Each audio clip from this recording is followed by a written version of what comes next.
Hey everyone, it's me. Welcome back to this channel on narcissism. We're going to talk about the different types of narcissists. There are many different kinds of narcissists, and they can be grouped in a number of ways depending on what you want to highlight.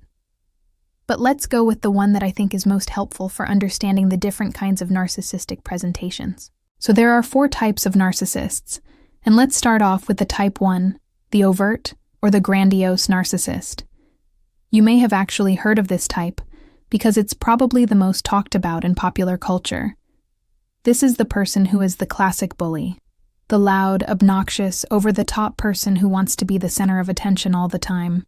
They're demanding, they're entitled, and they get their needs met by dominating other people and being the biggest, baddest person in the room. You know who this person is. You can spot them a mile away. Then we have the covert narcissist. This person is sort of the opposite of the overt narcissist.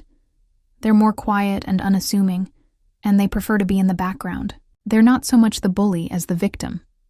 And they will often present themselves as being quite self-deprecating and even anxious or depressed.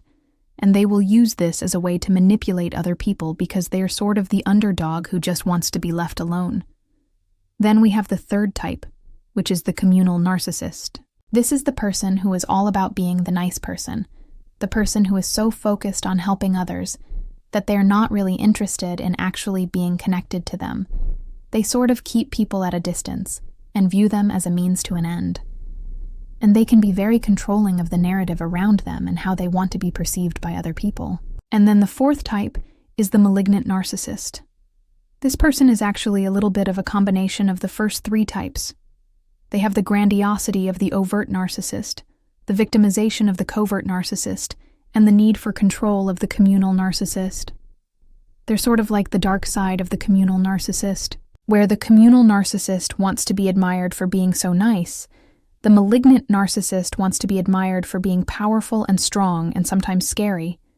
So these are the 4 types of narcissists. And if you've watched this channel for any amount of time, you may have noticed that I haven't really talked a lot about the grandiose type, because in my experience, that's actually the least common type.